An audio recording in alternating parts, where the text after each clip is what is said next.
제가 신학교에 들어가서 이제 처음으로 목회를 시작했던 부서가 어떤 부서였냐면 고등부 교육 전도사였습니다.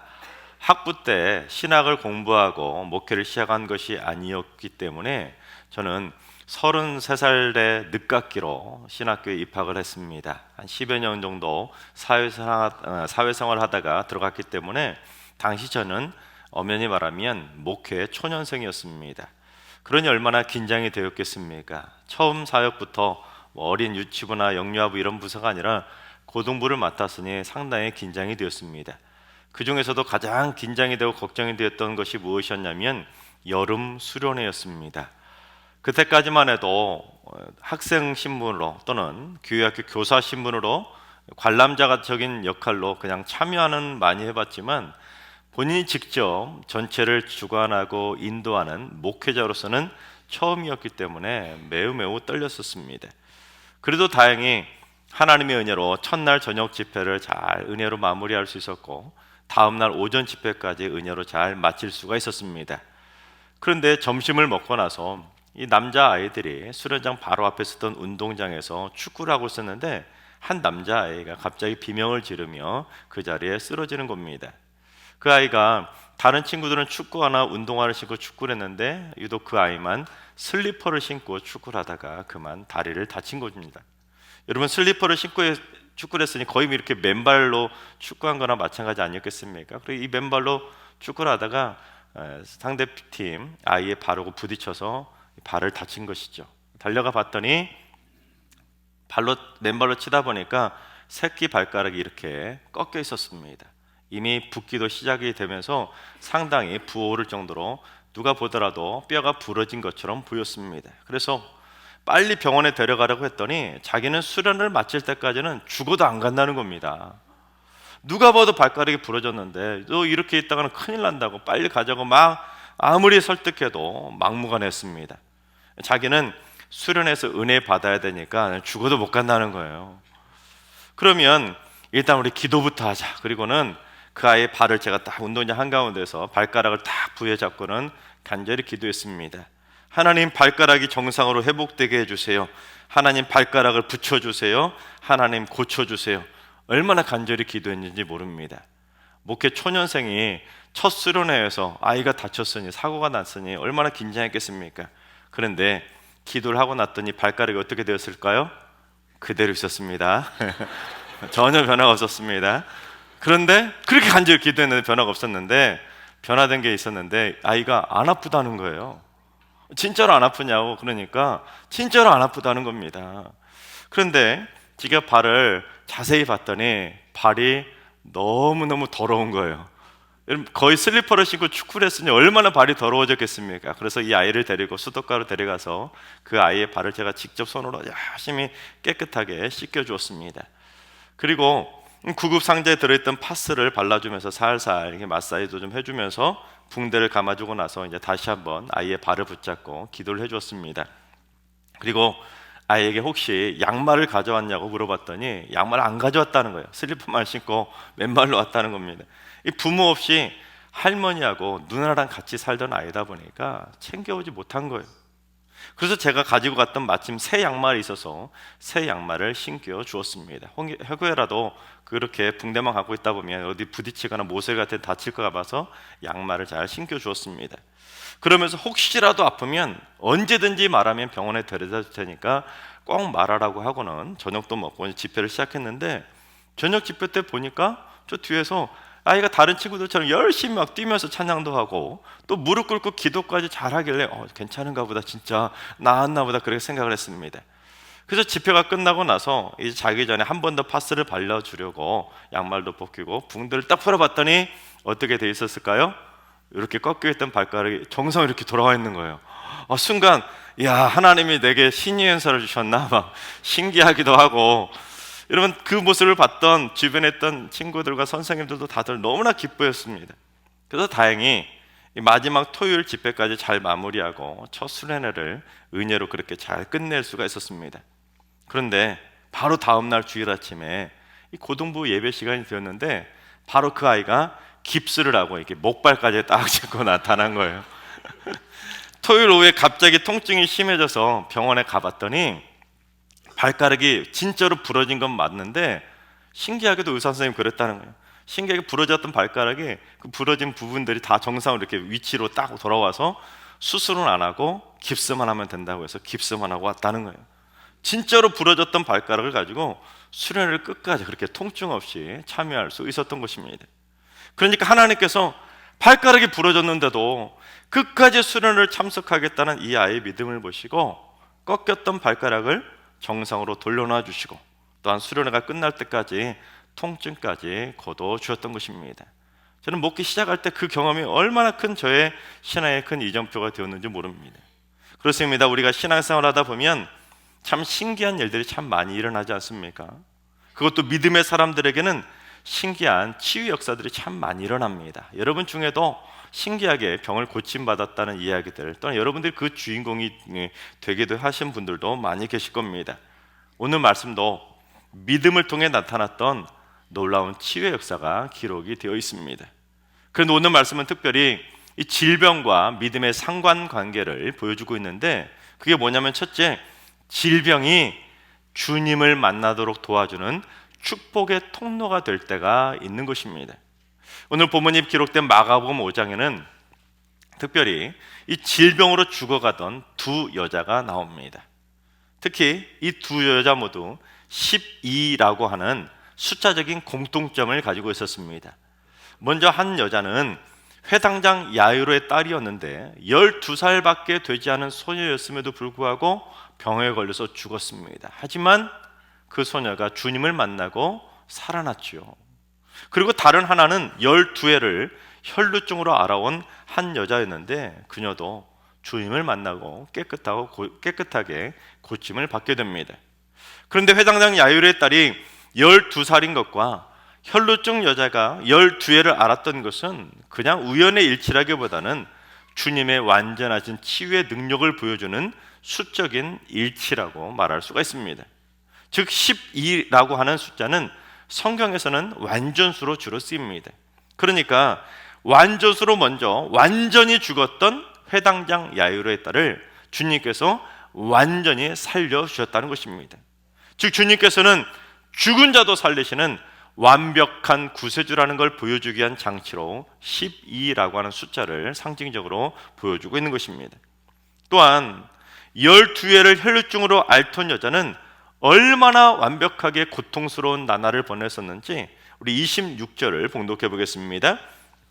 많은 의사에게 많은 괴로움을 받았고 가진 것도 다 허비하였으되 아무 효험이 없고 도리어 더 중하여졌던 차에, 의사라는 표현이 분명히 나오긴 하지만 여러분 사실 당시 의사들은 오늘날 의사처럼 무슨 의대에서 전문적인 의술을 공부한 것이 아니었기 때문에 그들은 전문적인 치료도 할 수 없었고 전문적인 의약품을 사용할 수도 없었습니다. 소위 점쟁이나 무당 또는 민간요법을 사용하는 돌팔이에 불과했습니다. 그러다 보니 병에 대한 진단부터 제대로 내릴 수가 없으니, 이게 무슨 병이니 정확한 진단이 없으니 여러분 어떻게 될까요? 진단을 제대로 못하니 제대로 된 치료를 할 수가 있었겠습니까? 그러니 혈루증 여자도 용하다는 그런 의사는 다 찾아다녀봤지만 그 누구도, 그 어떤 의사도 그녀의 병을 고쳐줄 수가 없었습니다. 결국 의사들 때문에 더 괴로울 수밖에 없었고 그녀의 병세는 더 악화될 수밖에 없었던 것입니다. 그러니까 이 여자는 무려 12년 동안 희망 고문을 받았던 것입니다. 의사를 만나면 나을 줄 알고 무려 12년 동안 용하던 의사는 수많은 의사들을 다 찾아다녔지만 결국 희망이 절망으로 바뀔 수밖에 없었던 것입니다. 게다가 수많은 그 의사들을 만나려 했으니 얼마나 많은 돈을 투자했겠습니까? 그 돌팔이들에게 갖다 바친 돈도 만만치 않다 보니 결국 가진 돈을 모두 다 허비하고 탕진할 수밖에 없었던 것입니다. 그래서 이젠 더 이상 기댈 곳도 없고 희망을 가질 곳도 없고 완전히 포기한 상태를 나타나기 위해서 완전수인 12회를 혈루증을 앓았다는 것으로 표현하고 있는 것입니다. 결국 혈루증 여자는 완전히 12년 동안 의사로도 안 되고 돈으로도 안 되고 그저 악몽 같은 끔찍한 세월을 보낼 수밖에 없었던 것입니다. 즉 세상에서 해볼 만한 것은 다 해봤지만 결국 아무것도 안 돼서 완전히 다 포기한 상태, 그걸 표현하는 숫자가 바로 12라고 하는 완전수인 것입니다. 근데 회당장 야이로나 혈루증 여자나 질병이 아니었다면 그들은 예수님을 찾아올 사람들이 절대로 아니었습니다. 먼저 유대인들이 모이게 되면 유대인들의 그 마을 공동체에는 반드시 그 마을 한가운데에 유대인들이 모여있는 회당이라는 것을 지켜야 됩니다.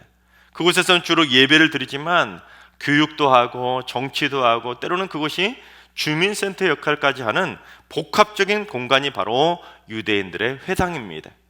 그런데 회당장이라는 것은 그런 기능은 모두 다 감독하는 대표자이기 때문에 그 마을에서는 상당한 힘과 권력을 가지고 있었습니다.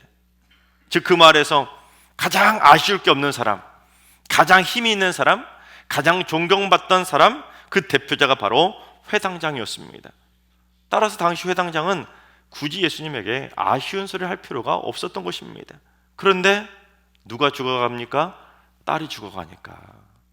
딸이 질병으로 죽어가니까 그 딸의 질병이 회당장의 발걸음을 주님께로 인도해 주었던 것입니다. 즉 질병이 없었다면 그는 주님을 만날 수 없었을 텐데 질병 때문에 그는 주님을 만나고 죽었던 딸도 살리는 기적을 체험할 수 있었던 것입니다. 그러니 질병은 그 가정에는 죽음이나 고통으로 끝나는 것이 아니라 그 질병이 오히려 회당장 야이로에게는 주님을 만나도록 해주었던 축복의 통로가 되었던 것입니다. 그처럼 돈과 권력이 우리에게 있을 때 때로는 그 돈과 권력이 주님을 만나는 데 방해가 될 때가 많이 있지만 오히려 우리가 질병을 알아누웠을 때는 오히려 그 질병이 회당장 야이로처럼 혈루증 여인처럼 주님을 만나는 데 도움이 되는 축복의 통로가 될 때가 있는 것입니다. 혈루증 여자도 마찬가지였습니다. 혈루증은 자궁의 사혈이 멈추지 않는 여성 질환인데 율법에서는 혈루증을 철저히 부정한 것으로 규정을 했습니다. 그래서 혈루증에 걸리게 되면 사람들과 접촉하는 것을 철저히 금지했습니다. 그러니 그녀는 12년 동안 사람을 절대로 가까이 할 수가 없었습니다. 그러니 혈루증 여자가 여러분 말이 12년이지 12달만 그렇게 사람들하고 접촉하고 만나지 못하고 산다면 얼마나 힘들고 외로웠겠습니까? 그런데 이 혈루증 여자가 무려 12년 동안 그렇게 지냈으니 얼마나 외로웠겠습니까?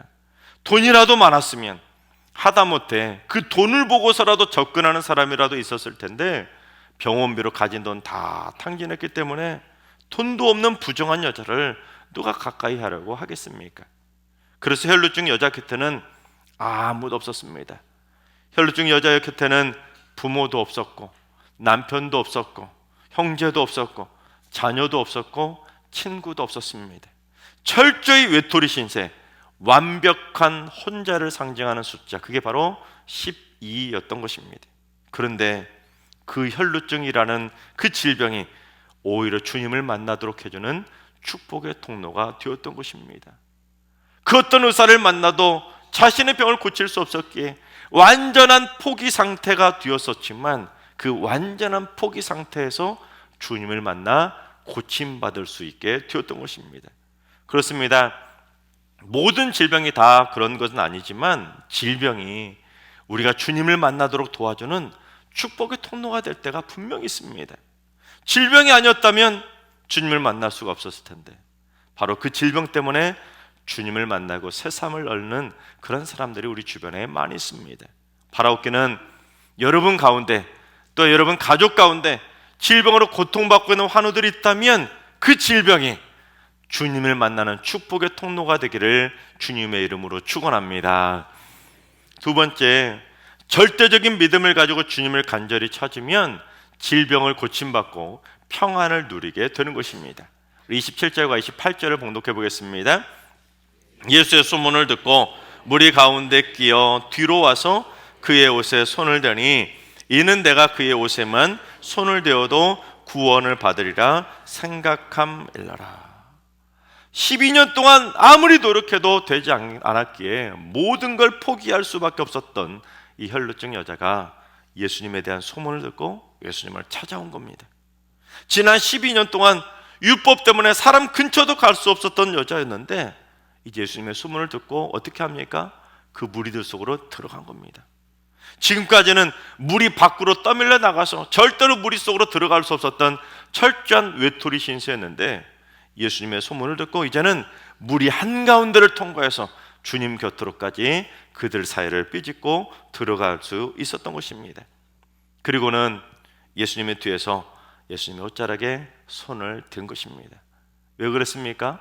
자기가 예수님의 옷에 손만 대어도 구원을 받을 거라고, 나을 거라고 믿었기 때문에 자신은 부정하다는 그 부정함을 뛰어넘고 그 수많은 사람들의 틈을 비집고 들어가서 결국 예수님을 만지게 되었던 것입니다. 즉 예수님에 대한 이야기를 그저 소문으로만 취급한 것이 아니라 예수님에 대한 소문을 사실로 믿었기 때문에 그녀는 그 수많은 사람들의 장애물을 뚫고 들어가서 예수님을 기어이 만질 수가 있었던 것입니다. 질병 때문에 주님을 찾고, 여러분 질병 때문에 주님께 나아가는 경우 여러분 주변에 종종 있지 않습니까? 그런 사람들 꽤 있습니다. 그러나 질병 때문에 주님께 나왔을지 모르겠지만 주님께서 자신을 고쳐주실 거라는 이 혈루증 여자와 같은 절대적인 믿음까지 갖고 나오는 경우는 그리 많지는 않습니다. 하다 안 되니까 지푸라기라도 잡는 심정을 가지고 주님을 찾는 경우가 많지, 혈루증 여자처럼 옷자락만 내가 손을 대도 나을 거라는 절대적인 믿음을 가지고 주님 앞에 간절한 마음을 가지고 나오는 경우는 그리 많지 않았습니다.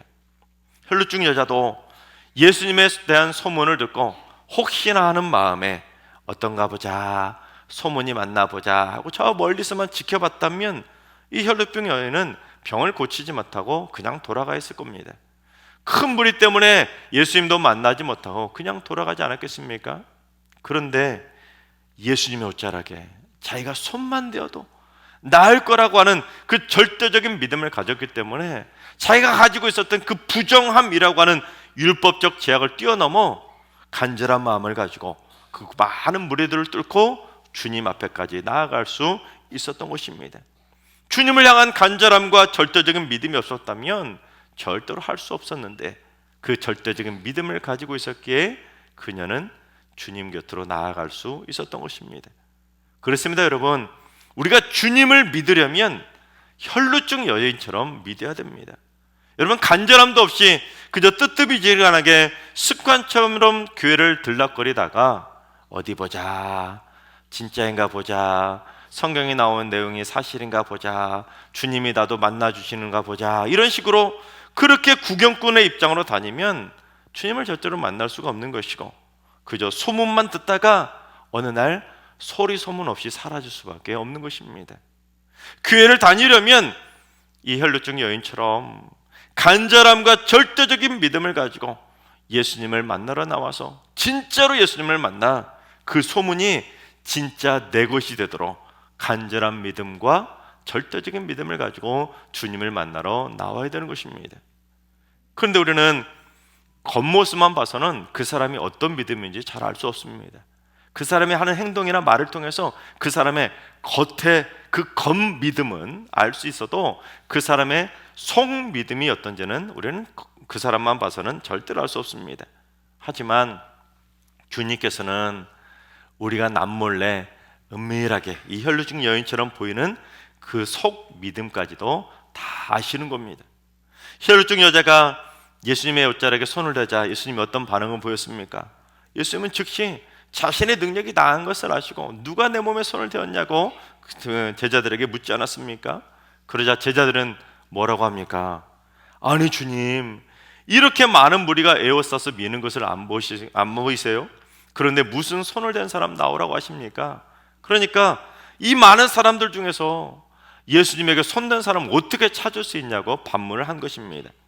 하지만 예수님은 그 수많은 무리들 속에서도 예수님의 옷자락을 몰래 만진 그 혈루증 여자의 은밀한 속 믿음까지도 다 하셨기에 결국 그녀를 어떻게 주셨는지 우리 34절을 봉독해 보시겠습니다. 예수께서 이르시되 딸아, 내 믿음이 너를 구원하였으니 평안히 가라, 내 병에서 놓여 건강할지어다. 그렇습니다. 우리가 절대적인 믿음을 가지고 주님을 향한 간절한 믿음을 가지고 주님 앞에 나오면, 주님을 찾으면 평안히 가라, 건강할지어다, 주님께서 건강과 평안을 주실 줄로 믿습니다. 제가 요즘 은퇴 권사님들을 신방하고 있는데, 지난주에 제가 은퇴 권사님 신방하면서 제가 오히려 더 큰 은혜를 받았습니다. 은퇴 권사님들이 신방을 하다 보면 목회자가 직접 담임 목사님 방문하면 막 집 청소하고 너무 힘드시니까 이제 직접 방문하신 건 좀 그렇고 해서 오셔서 신방하신다는 분이 좀 계셔서, 그러면 오실 수 있는 분들은 오시라고 해서 이제 교회로 모여서 몇 분씩 이렇게 모여서 그룹으로 은퇴 권사님들을 신방을 해드렸습니다. 그런데 오실 수 있는 은퇴 권사님들 모시고 신방하려고 했는데 지난주에 오시기 힘든 분들이 오신 거예요. 한 권사님이 발가락에 부르짖어서 깁스를 하셨는데도 오신 겁니다. 아니 그래서 아니 어떻게 권사님 깁스까지 하시고 이렇게 오셨습니까? 그랬더니 권사님이 어떤 기회인데 당연히 신방 받으러 와야지 하고는 콜택시까지 불러서 타고 오신 겁니다. 또 한 권사님은 남편을 사별하시고 오랫동안 그 충격으로 청력을 상실한 채 그렇게 사셨는데 신방 받는다고 하니까 신방하시려고 동생분이 이 권사님을 모시고 오셨습니다. 그리고 또 90의 한 노 권사님도 지난주에 오셨는데, 이 권사님이 90세이셨는데 운동화를 신고 오신 겁니다. 여러분 보통 그 연배의 어르신들이 운동화 신는 거 보셨습니까? 흔한 모습이 아니지 않습니까? 그런데 알고 봤더니 그날 그 권사님의 신방을 받으시려고 운동화 신고 운동삼아 무려 2시간을 걸어오셨다는 거예요. 그런데도 당신이 얼마나 기쁘고 행복한지 모르겠다가 막 기뻐서 어쩔 줄 모르면서 줄치할 수 없는 기쁨을 말씀하시는데 그 얼굴에 정말로 평안이 가득해 있었습니다. 제가 그 모습을 보고 얼마나 감동을 받았는지 모릅니다. 저를 만나시겠다고 무려 90세 어르신이 2시간을 걸어오셨다니 얼마나 제가 감동을 받았는지 모릅니다. 그래서 제가 그날 오신 권사님들의 손자 손녀들의 이름까지 하나하나 빠지지 않고 불러가면서 얼마나 간절하게 기도를 해드렸는지 모릅니다. 여러분, 이 부족한 목사 보겠다고 그렇게 간절한 마음을 가지고 나오면 목사도 감동해서 더 간절하게 기도를 해드리는데, 하물며 우리가 절대적인 믿음을 가지고 주님을 간절히 찾아 나오면 여러분 주님이 그 모습을 얼마나 기뻐하면서 질병도 고쳐주시고 평안도 주시겠습니까? 그렇습니다. 절대적인 믿음을 가지고 주님을 간절히 찾으면 주님은 우리에게 건강도 주시고 평안도 주실 줄로 믿습니다. 하나님께서 사랑하신 여러분, 주님을 향한 절대적인 믿음을 가지고 간절하게 주님을 찾으시기 바랍니다. 그래서 여러분의 육신과 영혼의 질병이든 마음과 관계적인 질병이든 간에 모든 질병들을 다 고침받고 삶의 그 어떤 형편과 처지 속에서도 주님이 주시는 평안 속으로 쑥 깊이 들어가시기 바랍니다. 그래서 질병을 통해 주님을 인격적으로 만나는 큰 은혜도 누리시고 언제 어디서나 어떠한 형편과 처지 속에서도 평안을 누리면서 기쁘고 행복하게 살아가시기를 주님의 이름으로 축원합니다.